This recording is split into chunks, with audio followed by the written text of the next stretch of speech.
परमेश्वर का धन्यवाद हो आज के सुंदर दिन के लिए कि प्रभु ने फिर से हमें अवसर दिया कि अपने घरों में अपने परिवार के साथ प्रभु की आराधना उसकी स्तुति कर सकें। हम प्रभु का धन्यवाद देते हैं कि प्रभु हमें बराबर संभाल रहा है और ऐसे अवसर दे रहा है कि हम अपने परिवारों के साथ अपने घरों में प्रभु की आराधना उसकी स्तुति कर सकें। आज की आराधना में आप सबों का स्वागत है और मैं विश्वास करता हूं कि आज की आराधना के द्वारा हम सबों को आशीष मिलेगी।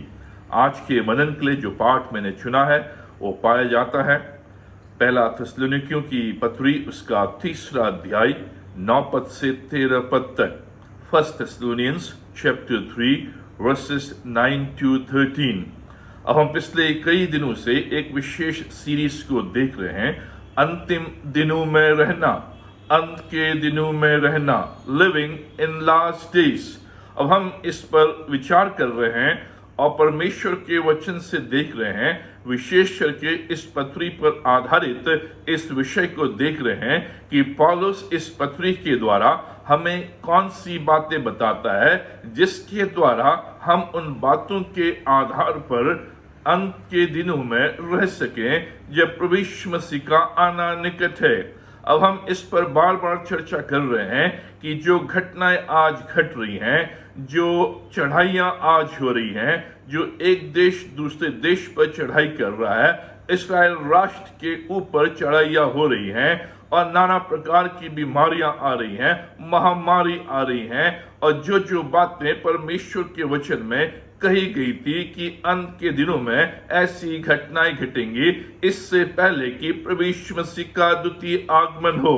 और आज लोग चारों तरफ इस बात की चर्चा कर रहे हैं कि हम वास्तविक रूप में अंत के दिनों में रह रहे हैं। जो घटनाएं आज घट रही हैं, जो भविष्यवाणियां आज पूरी हो रही हैं और चारों तरफ हम देख रहे हैं कि वो सारी बातें धीरे धीरे पूरी हो रही हैं जो परमेश्वर के वचन में कही गई थी कि इससे पहले कि प्रभु यीशु मसीह का द्वितीय आगमन हो ये सारी घटनाएं घटेंगी। अब पौलुस इस पत्री के आधार पर हमें इस बात की शिक्षा देता है कि जो घटनाएं हैं वो घटेंगी। जो बातें परमेश्वर के वचन में अंत के दिनों के विषय में कही गई थी वो सारी बातें होंगी, लेकिन हमें उन बातों से अधिक अपने जीवन पर ध्यान देना है कि हम अंत के दिनों में कैसे रहें जिससे कि जब प्रभु यीशु मसीह अपने द्वितीय आगमन में आए हम तैयार पाए जाएं। ये अंत के दिन है, ये सारी घटनाएं घटेंगी, लेकिन परमेश्वर का वचन हमें इस बात से चिताता है कि क्या हम अंत के दिनों के लिए तैयार हैं, क्या हम प्रभु यीशु मसीह के द्वितीय आगमन के लिए तैयार हैं। परमेश्वर ने अपने वचन में जो भविष्यवाणी अंत के दिनों में कही थी वो धीरे धीरे पूरी हो रही है और इसलिए हमें अब अंत के दिनों में अपने आप को तैयार करना है एक दुल्हन के रूप में, जिससे कि जब हमारा दूल्हा प्रभु यीशु मसीह बादलों में पवित्र लोगों के साथ इस पृथ्वी के ऊपर आए तो वो हमें तैयार पाए। इन बातों पर पौलुस इस पत्री पर जोर देता है कि अंत के दिनों में हमारा रहन सहन कैसा हो, अंत के दिनों में हमारा व्यवहार कैसा हो, अंत के दिनों में हमारा जीवन कैसा हो, अंत के दिनों में हमारी प्रार्थना कैसी हो, अंत के दिनों में हमारी भक्ति कैसी हो, अंत के दिनों में हमारे संबंध कैसे हो, अंत के दिनों में हमारी संगति कैसी हो। इन सारी बातों पर पौलुस जोर देता है जिससे कि हम विश्वासी अपने आप को इन अंत के दिनों में तैयार कर सकें और अपने दूल्हे से मिलने के लिए तैयार रहें। अब इस संबंध में हमने कई बातें देखी थी कि कैसे पौलुस कहता है कि हमारा पूर्ण परिवर्तन होना चाहिए। वो 8 बातें हमारे जीवन में पाई जानी चाहिए। कैसे हमारा विश्वास परमेश्वर के वचन पर होना है कि जो बाइबल हमारे हाथ में है ये जीवते परमेश्वर का वचन है, उस रूप में हमें इसे स्वीकार करना है, अपने जीवन को उसी रूप में व्यतीत करना है। कैसे हमारा जो जीवन है, हमारी जो सेवा है वो परमेश्वर के ग्रहण योग्य हो, कैसे हम अंत के दिनों में शैतान के रुकावटों को, बाधाओं को अनुभव करेंगे। शैतान बाधाओं को लेकर आएगा, रुकावटों को लेकर आएगा, हमारे विश्वास को बढ़ने में वो रुकावट डालेगा, जिससे कि हम परमेश्वर से दूर हो जाएं। और पिछले रविवार को हमने देखा था कि कैसे हमें अंत के दिनों में अपने आप को क्लेशों के लिए तैयार करना है। जो क्लेश, कठिनाइयां, परेशानी, महामारी हमारे जीवन में आती हैं, सताव हमारे जीवन में आते हैं, विरोध हमारे जीवन में आते हैं, उस क्लेश के लिए हमें तैयार करना है अपने आप को, जिससे कि उन क्लेशों के दौरान हमारा विश्वास डगमगा ना जाए, हम अपने परमेश्वर से अपना मुंह मोड़ न लें, हमारे विश्वास में कमी ना आ जाए और हम चलते चलते फिसल ना जाए। ये सारी बातें अंत के दिनों के विषय में पौलुस हमें सिखाता है इस पत्री के आधार पर, जिससे कि हम इन दिनों में अपने आप को तैयार कर सकें। आज हम इससे आगे बढ़ेंगे और इस खंड में पौलुस एक और विषय को हमारे सामने लेकर आता है। जब जीवन संघर्षमय बन जाए उस समय कैसे प्रार्थना करना है। अब इस विषय को पौलुस हमारे सामने लेकर आता है कि अंत के दिनों में हो सकता है कि हमारा जीवन संघर्षमय रहे, हमारे जीवन में उतार चढ़ाव आए, हमारे जीवन में क्लेश आए, हमारे जीवन में सताव आए, हमारे जीवन में विरोध आए, नाना प्रकार की बीमारियों से, महामारी से हम घबरा जाएं, एक संघर्षमय जीवन का अनुभव करें। उस समय हमें कैसी प्रार्थना करनी है जिसके द्वारा हम स्थिर रह सकें, हम विश्वास में बने रह सकें, हम प्रेम में बने रह सकें और परमेश्वर की सामर्थ का अनुभव करते हुए स्थिर रहे, जिससे कि अंत के दिनों में उस संघर्षमय जीवन के दौरान हम अपने विश्वास से भटक न जाएं, लेकिन परमेश्वर मसीह के द्वितीय आगमन के लिए अपने आप को तैयार कर सकें। अब हम सब जानते हैं कि प्रार्थना हमारे जीवन के लिए आवश्यक है। ये हमारे मसीह जीवन की दिल की धड़कन है, ये सेंटर है, ये केंद्र है। हम सब जानते हैं कि हमें कितनी प्रार्थना करनी चाहिए और कैसी प्रार्थना करनी चाहिए। जब जीवन एकाएक बदल जाए, हम जानते हैं कि इस संघर्षमय जीवन में एक फोन कॉल के द्वारा हमारा जीवन एकाएक बदल सकता है। एक कैसी भी घटना हो सकती है, हो सकता है हम अपनी परीक्षाओं में फेल हो गए, एग्जाम्स में फेल हो सकता है हम टेस्ट के लिए गए और हमारा टेस्ट पॉजिटिव आया, कोरोना पॉजिटिव आया।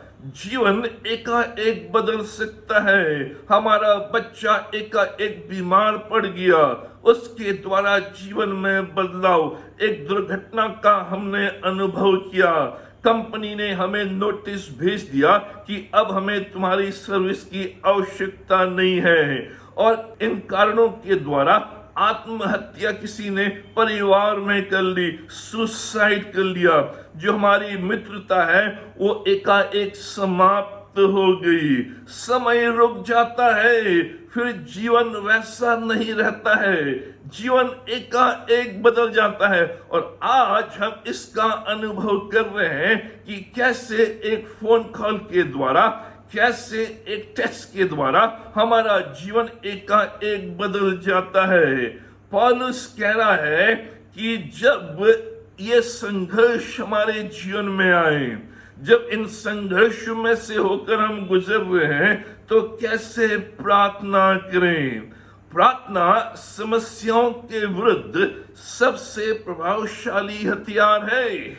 प्रार्थना बीमारियों के विरुद्ध सबसे प्रभावशाली औषधि है।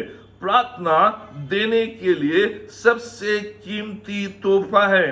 इस बात को पौलुस इस खंड के द्वारा हमारे सामने रख रहा है कि अंत के दिनों में इन सारी बातों के द्वारा जब हम संघर्षमय जीवन व्यतीत कर रहे हैं, जब एक फोन कॉल के द्वारा, एक घटना के द्वारा, एक टेस्ट के द्वारा, एक नोटिस के द्वारा हमारा जीवन बदल जाता है, तो उस समय हमें कैसी प्रार्थना करनी है। यहां पर पौलुस इस खंड में इसका उत्तर देता है। हम कैसे प्रार्थना करें जब जीवन संघर्षमय हो जाए। इस खंड में पौलुस उन बातों को हमारे सामने रखता है जिससे कि उस संघर्षमय जीवन में हम ऐसी प्रार्थना करें जिससे कि हम स्थिर रहें, विश्वास में स्थिर रहें, प्रेम में स्थिर रहें और सामर्थ्य का अनुभव करते चले जाएं। जब पौलुस इस पत्री को लिखता है इस कलीसिया को, उस समय इस कलीसिया के लोग, यहाँ के विश्वासी एक ब्रेकिंग पॉइंट में थे, टूटने की कगार में थे। उनके जीवन टूट रहे थे, बिखर रहे थे, एक संघर्षमय जीवन व्यतीत कर रहे थे। और पौलुस तीमुथियुस को उनके पास भेजता है कि इन विश्वासियों के विषय में उनका हाल चाल मेरे पास लेकर आ, क्योंकि ये विश्वासी एक प्रेशर में थे, एक दबाव में अपने जीवन को व्यतीत कर रहे थे।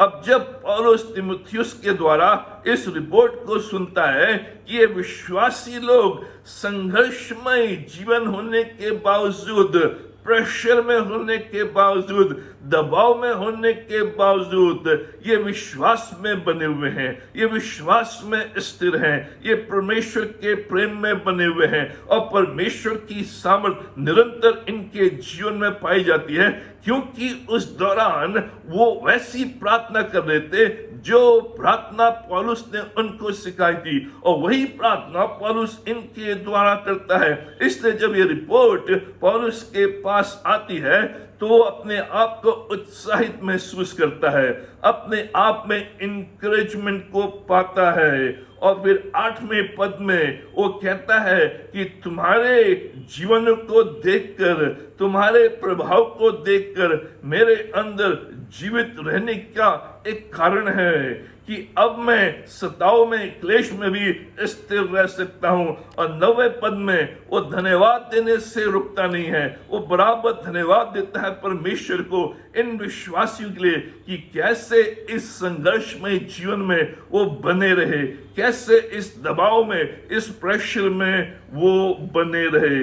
पौलुस इस खंड में हमारे सामने 3 विषयों के लिए प्रार्थना करता है और इस प्रार्थना को सिखाता है कि जब हमारा जीवन संघर्षमय हो, अंत के दिनों में जब जीवन संघर्षमय बन जाए, उस दौरान हम कैसी प्रार्थना करें। 3 विषयों को हमारे समक्ष रखता है कि हम बराबर उस दौरान इन 3 विषयों के लिए प्रार्थना करें, जो विषय पौलुस इस कलीसिया के लिए करता है और इस कलीसिया को सिखाता है और साथ ही साथ हमें सिखाता है कि जब हम अंत के दिनों में रह रहे हैं, हमारी प्रार्थना इन 3 विषयों पर आधारित हो, जिससे कि इस संघर्षमय जीवन में हम स्थिरता के साथ खड़े रह सकें। यहाँ पर पौलुस 3 मुख्य बातों के लिए कहता है कि किस प्रकार से और कैसे हमें प्रार्थना करनी है जब जीवन संघर्षमय बन जाए। पहली बात, विश्वास के लिए, जो पद 10 में पौलुस हमारे सामने रखता है। पद 10 में पौलुस कहता है, हम रात दिन बहुत ही प्रार्थना करते रहते हैं कि तुम्हारा मुंह देखें और तुम्हारे विश्वास की घटी पूरी करें। जबरदस्त! पौलुस यहाँ पर इन विश्वासियों के लिए कहता है कि हम दिन रात बहुत ही प्रार्थना करते हैं, जिससे कि न केवल हम तुम्हारे मुख को देखें, लेकिन जब भी तुम्हारे पास आए, जब भी तुमसे बातचीत करें, तुम्हारे विश्वास की घटी को पूरी कर सके, उनके विश्वास के लिए प्रार्थना कर रहा है और उनको प्रोत्साहित कर रहा है कि इस संघर्षमय जीवन के दौरान, इन क्लेशों के दौरान, इन अंतिम दिनों के दौरान तुम्हें बराबर विश्वास के लिए प्रार्थना करनी है कि तुम्हारा विश्वास मजबूत हो। और पौलुस इस पद में इस विश्वास के संबंध में कि कैसे विश्वास के लिए प्रार्थना करनी है, 4 बातों को हमारे सामने रखता है। पहली बात, वह लगातार निरंतर प्रार्थना कर रहा है। पौलुस कह रहा है कि मैं लगातार निरंतर तुम्हारे विश्वास की पूर्ति के लिए प्रार्थना कर रहा हूं। डे एंड नाइट, हम रात दिन प्रार्थना करते हैं, एक समय भी रुकते नहीं है तुम्हारे विश्वास की पूर्ति के लिए। मित्रों, वो कौन सा दिन था जब हम रात दिन प्रार्थना में लगे रहे? आज हमारे जीवन में प्रार्थना में कमी आ गई है, इसलिए विश्वास में डगमगा जाते हैं।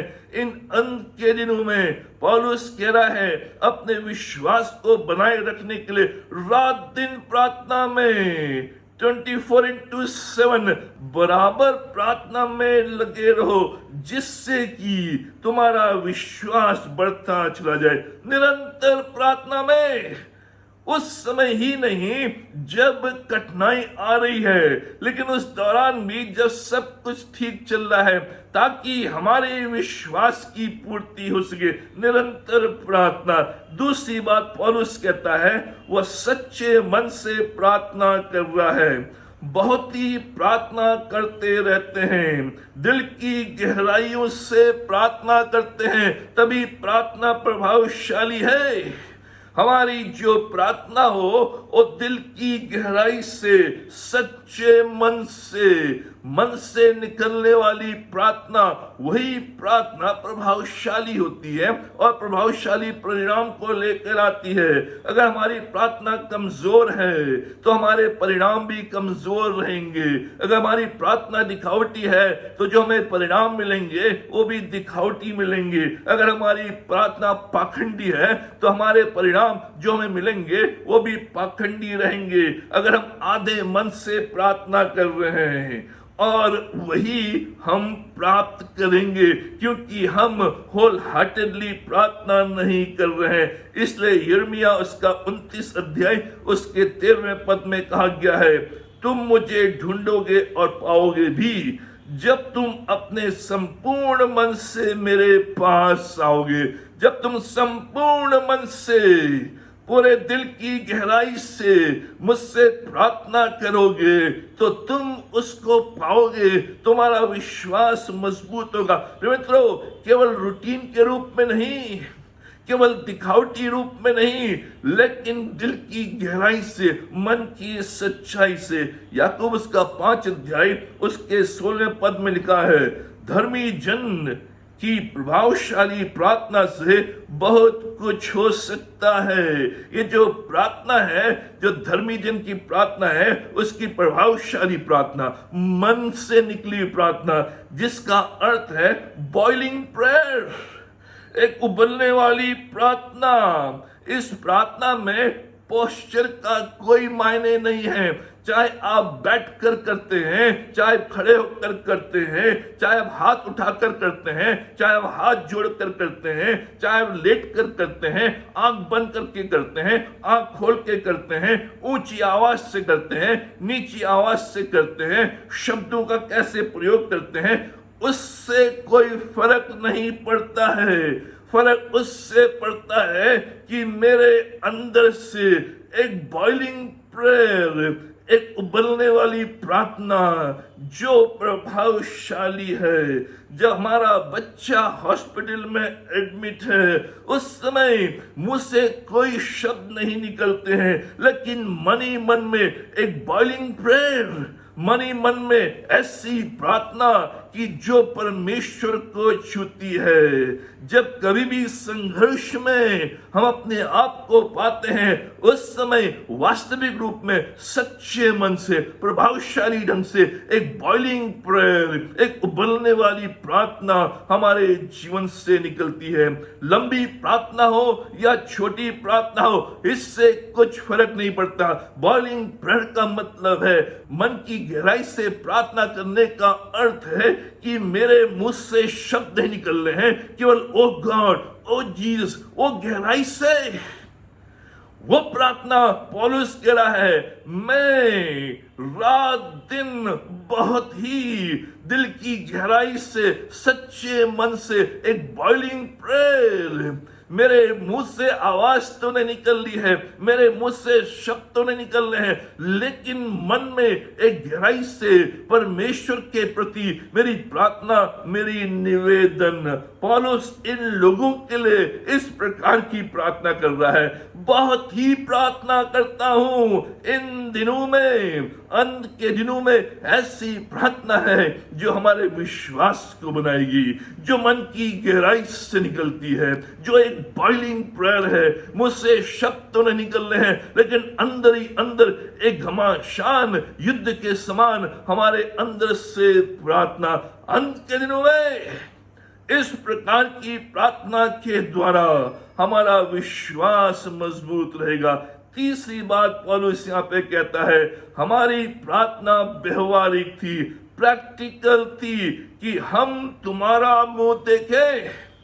पौलुस कह रहा है, हमारी प्रार्थना मात्र शब्दों में नहीं थी, हमारी प्रार्थना व्यवहारिक प्रैक्टिकल थी। हम चाहते थे कि तुम्हारा मुंह देखें, इसलिए हम रात दिन प्रार्थना कर रहे हैं, बहुत अधिक प्रार्थना कर रहे हैं कि परमेश्वर हमारे लिए द्वार खोले, कि हम तुम्हारे पास आकर तुम्हें हम देख सकें, तुम्हारे साथ संगति कर सकें और तुम्हें विश्वास में आगे बढ़ा सकें।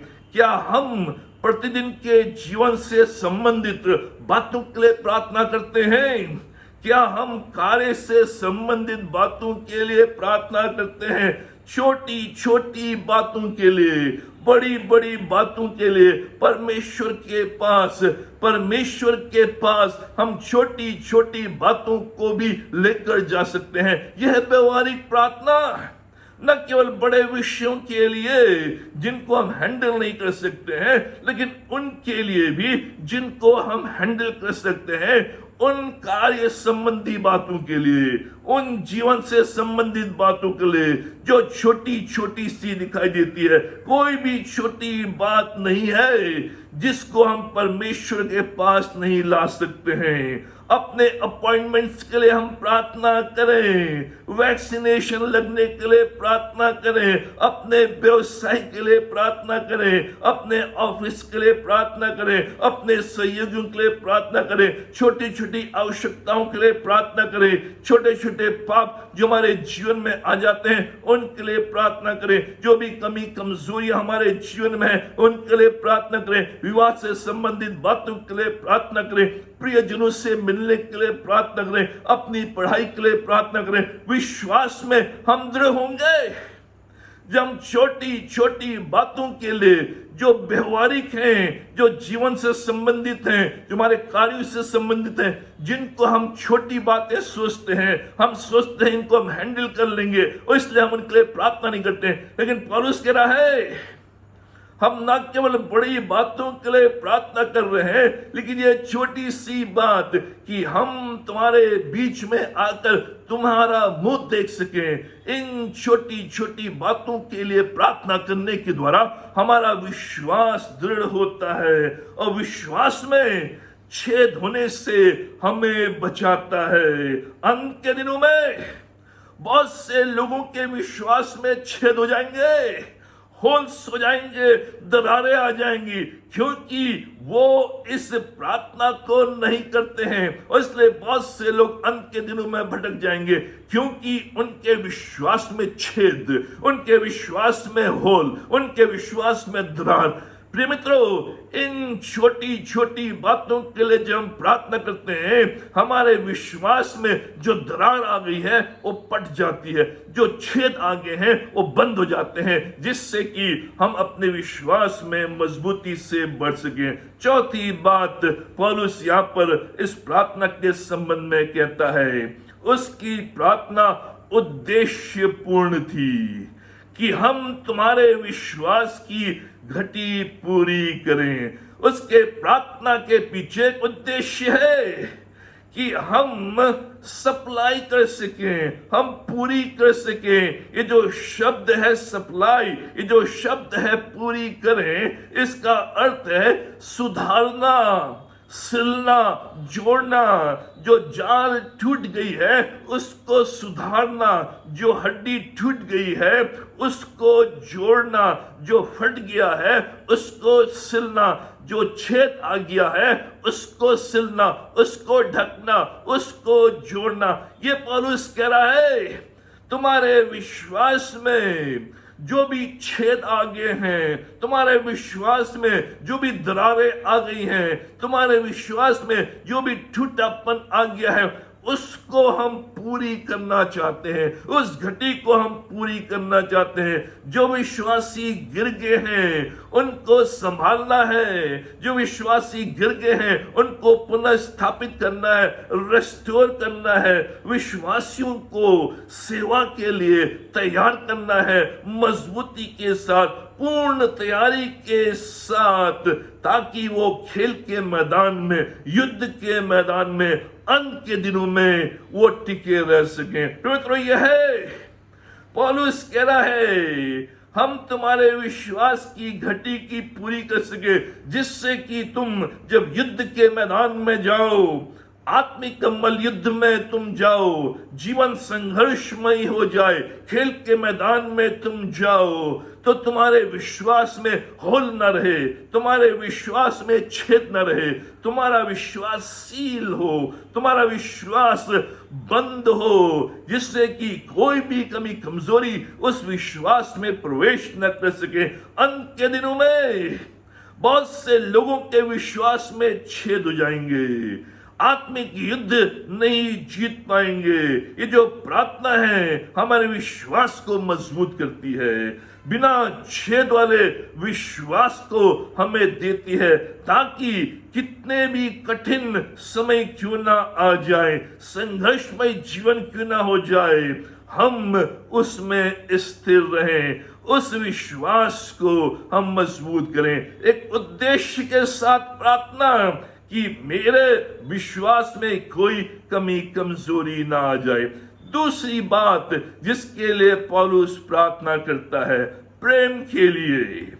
पद 12 में पौलुस कहता है, प्रभु ऐसा करे कि जैसा हम तुमसे प्रेम रखते हैं, वैसा ही तुम्हारा प्रेम भी आपस में और सब मनुष्यों के साथ बढ़े और उन्नति करता जाए।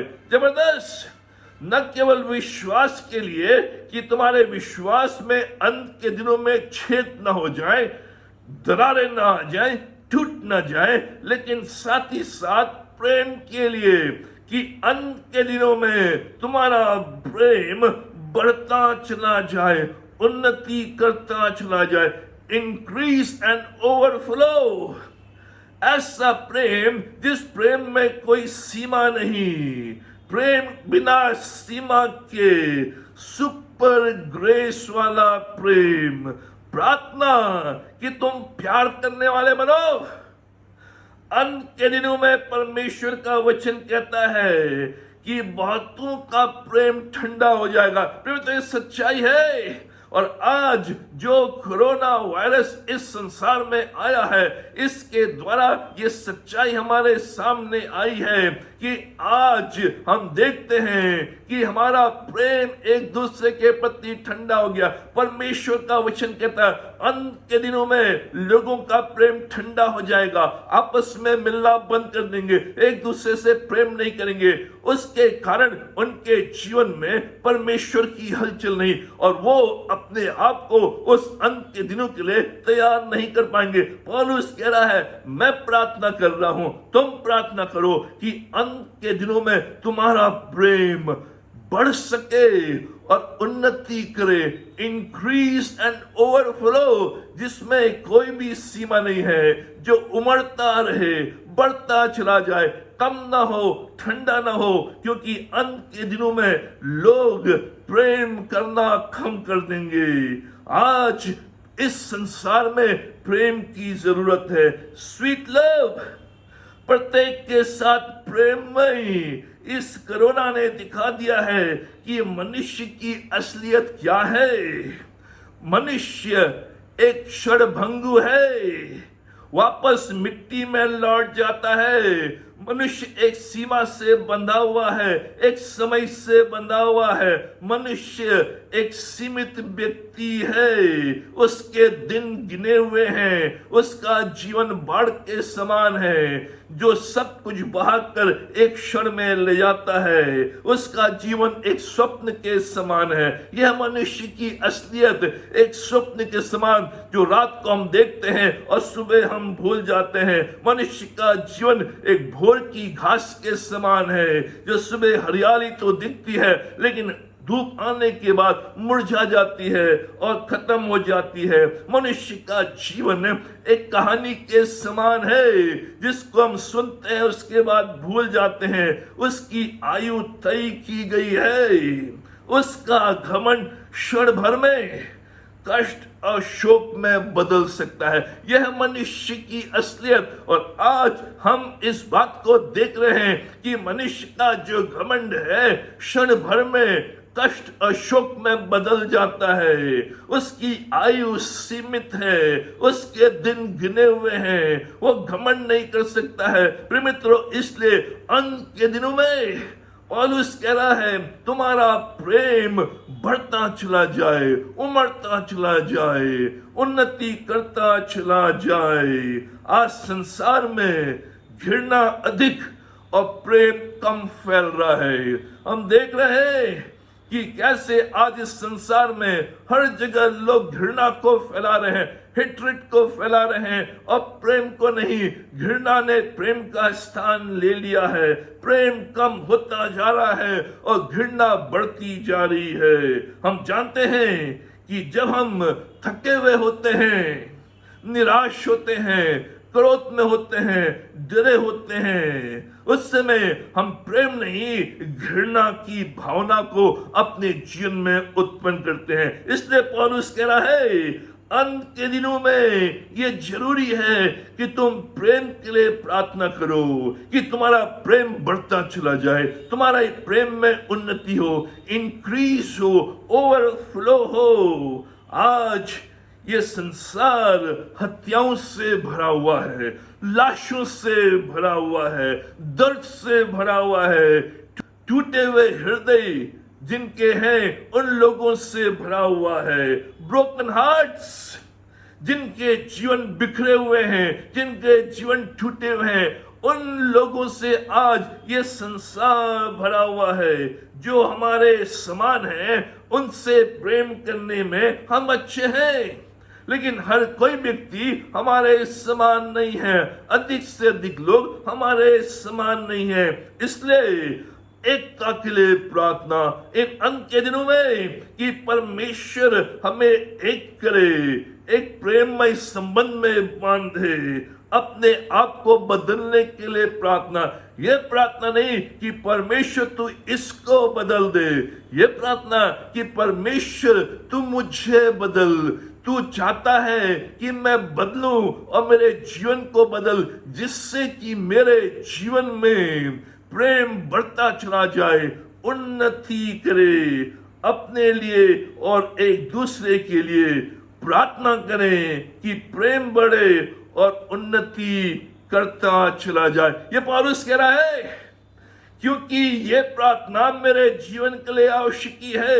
न केवल भोजन की आवश्यकता, न केवल कपड़ों की आवश्यकता, न केवल मकान की आवश्यकता, लेकिन मुझे अंत के दिनों में ये प्रार्थना करनी है कि परमेश्वर मेरे जीवन में प्रेम ठंडा ना हो जाए, मेरे जीवन में प्रेम कम ना हो जाए, क्योंकि अंत के दिनों में ऐसा हो सकता है। और जिसके जीवन में प्रेम कम हो गया, जिसके जीवन में प्रेम ठंडा हो गया, वो अपने आप को उन अंतिम दिनों के लिए तैयार नहीं कर पाएगा, परमेश्वर से मिलने के लिए तैयार नहीं कर पाएगा। इसलिए पौलुस कह रहा है, इसके लिए बराबर प्रार्थना करो कि इन अंत के दिनों में जब नाना प्रकार की बातें हो रही हैं, स्वार्थी इच्छाएं फैल रही हैं, घृणा फैल रही है, हेट्रेड फैल रहा है, हत्याएं हो रही हैं, हिंसा हो रही है, स्वार्थी भावनाएं हो रही हैं, लोग दूसरों की कमी कमजोरियों का फायदा उठाकर अपना फायदा कर रहे हैं,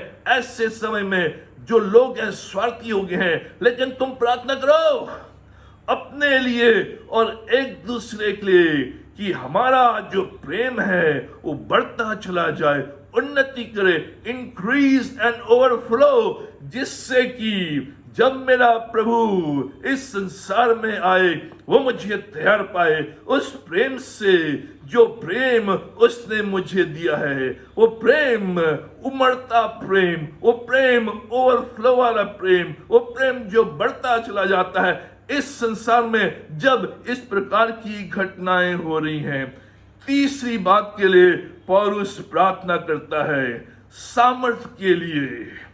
पद 13 में सामर्थ्य के लिए ताकि स्थिर रहें। पद 13, ताकि वह तुम्हारे मनो को ऐसा स्थिर करे कि जब हमारा प्रभु यीशु अपने सब पवित्र लोगों के साथ आए तो वे हमारे परमेश्वर और पिता के सामने पवित्रता में निर्दोष ठहरे।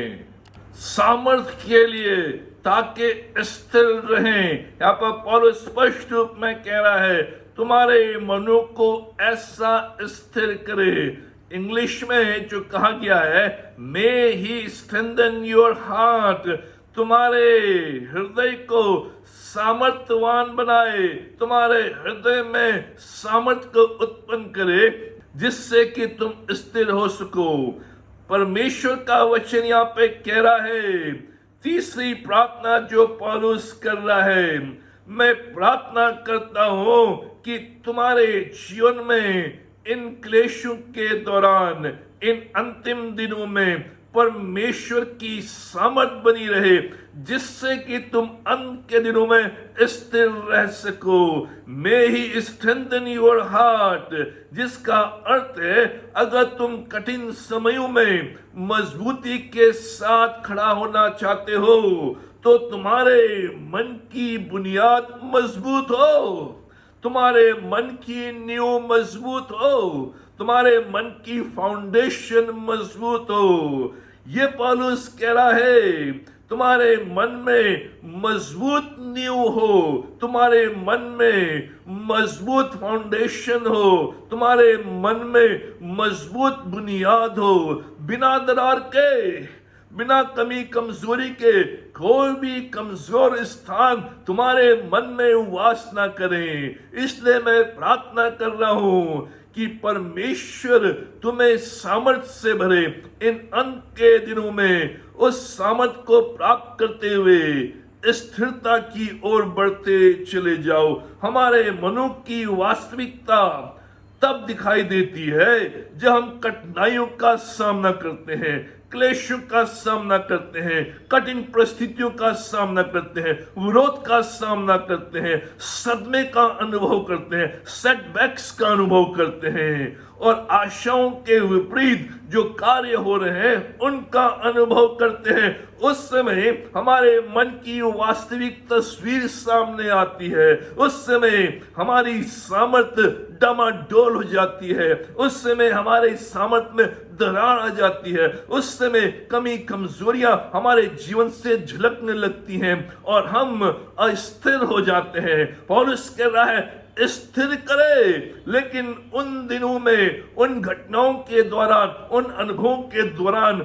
हमारे अंदर सामर्थ्य की कमी और हम अस्थिर हो जाते हैं। स्थिरता की कमी हमारे जीवन में, जब सब कुछ अच्छा चल रहा है लाइफ इज गुड, तो हमारे हृदय अधिकतर मजबूत रहते हैं, सामर्थ्य रहते हैं, स्थिर रहते हैं। लेकिन जब संकट के बादल हमारे ऊपर मंडराने लगते हैं, तब अंदर की खमियां, जो कुछ भी हमारे मन के अंदर है, वो बाहर आ जाता है। अगर क्रोध मन के अंदर है तो क्रोध बाहर आएगा, अगर अश्लीलता मन के अंदर है तो अश्लीलता आएगी, अगर लालच मन के अंदर है तो लालच आएगा, अगर घमंड मन के अंदर है तो घमंड आएगा। क्लेशों के दौरान, कठिनाइयों के दौरान मन की साफ तस्वीर दिखाई देती है। अगर हमारे मन के अंदर प्रेम है, दया है, क्षमा है, तो ये सब चीजें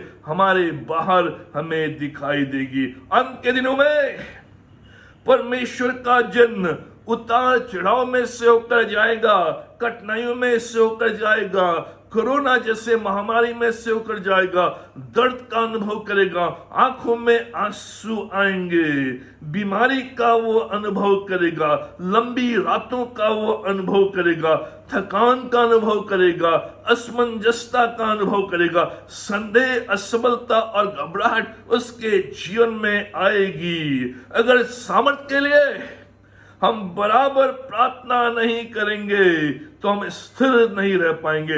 इसलिए पौलुस कह रहा है, अंत के दिनों में ये सारी चीजें एक विश्वासी के जीवन में आ सकती है, एक परमेश्वर के जन्म में आ सकती है। उनको इन सारी बातों में से होकर जाना पड़ेगा।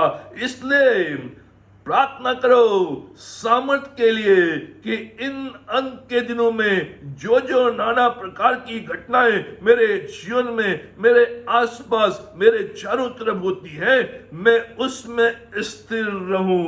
पद 13 में पौलुस कहता है, अंत में जब प्रभु सब पवित्र लोगों के साथ आए तो तुम परमेश्वर पिता के सामने पवित्रता में निर्दोष ठहरो। जबरदस्त पौलुस कह रहा है, इसलिए सामर्थ्य के लिए प्रार्थना, इसलिए स्थिरता के लिए प्रार्थना कि अंत के दिनों में जब प्रभु यीशु मसीह पवित्र लोगों के साथ इस संसार में आए और तुम्हें अपने साथ ले जाए, उस घड़ी परमेश्वर पिता के सामने तुम पवित्र पाए जाओ, तुम निर्दोष ठहरो और आनंद का कारण ठहरो। इसीलिए पौलुस हमारे सामने इन 3 विषयों को रखता है। इसलिए अंत के दिनों में जब जीवन संघर्षमय, जब जीवन कठिनाई में, जब हमारा जीवन अंत के दिनों में संघर्षमय होता है, तो विश्वास के लिए प्रार्थना करें। वो विश्वास जिसमें दरार ना हो, वो विश्वास जिसमें छेद ना हो। जब हम अंत के दिनों में संघर्षमय जीवन का अनुभव करते हैं तो प्रेम के लिए प्रार्थना करें, वो प्रेम जिसमें कोई सीमाएं ना हो। अंत के दिनों में जब हम संघर्षमय जीवन का अनुभव करते हैं तो उस समय हम प्रार्थना करें सामर्थ्य के लिए, वो सामर्थ्य जिसमें कोई कमी कमजोरी नहीं है, वो सामर्थ्य जिसकी फाउंडेशन मजबूत है, जिसकी नींव मजबूत है, ताकि आप अंत के दिनों में स्थिर रह सकें। और जब वो आए उसके साथ हम उठा ले जाए और पिता परमेश्वर के सामने निर्दोष ठहरें। प्रार्थना लगातार करनी है, प्रार्थना सच्चे मन के साथ करनी है।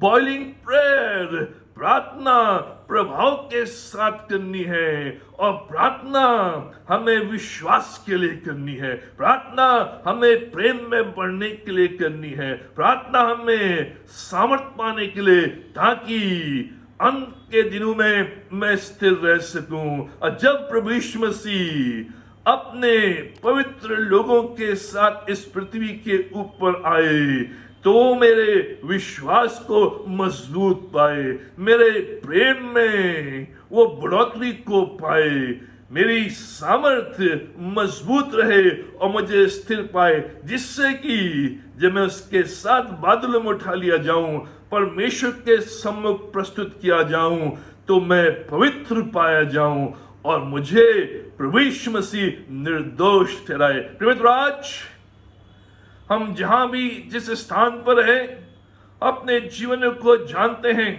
कि आज हम इन अंत के दिनों में रह रहे हैं, और इसलिए इन अंत के दिनों में जब हमारा जीवन संघर्षमय होता है, कठिनाइयों में से होकर गुजरता है, महामारी में से होकर गुजरता है, कोरोना वायरस में से होकर गुजरता है, ऐसे घड़ी में हमें ऐसी प्रार्थना करनी है जिससे कि मेरे विश्वास में छेद न रहे, मेरा विश्वास मजबूत रहे। हमें ऐसी प्रार्थना करनी है जिससे कि मेरा प्रेम बना रहे, उसमें कोई सीमा न रहे, वो बढ़ता चला जाए, ओवरफ्लो हो। ऐसी प्रार्थना करनी है जिससे कि मेरी सामर्थ्य बढ़ती चले जाए और मैं इन सारी घटनाओं में स्थिर रहूं। प्रिय मित्रों, आज अपने अपने घरों में ये प्रभु की आप आराधना करते हैं, आज से इन 3 विषयों के लिए बराबर प्रार्थना करें जो हम अंत के दिनों में रह रहे हैं। प्रभु, तो मेरे विश्वास को मजबूत कर, प्रभु तो मेरे प्रेम को और भी अधिक बढ़ा, प्रभु तू मुझे अपनी सामर्थ्य से भर, जिससे कि मैं अंत के दिनों में स्थिर रह सकूं। और जब मेरा प्रभु आए, मैं उसके साथ बादलों में उठा लिया जाऊं और मेरा प्रभु मुझे उस घड़ी परमेश्वर के सामने निर्दोष ठहराए। प्रभु आप सबको आशीष दे। आइए हम प्रार्थना करें। हमारे महान जीवेश्वर शक्तिमान परमेश्वर पिता, हम धन्यवाद देते हैं कि तमाम आशीषों के लिए, कि रक्षा, मदद, भलाई, करुणा, दया के लिए, आज के सुंदर दिन के लिए हम धन्यवाद देते हैं पिता परमेश्वर कि तुम्हारी देखरेख करता है, हमें संभालता है, हमारी सहायता करता है।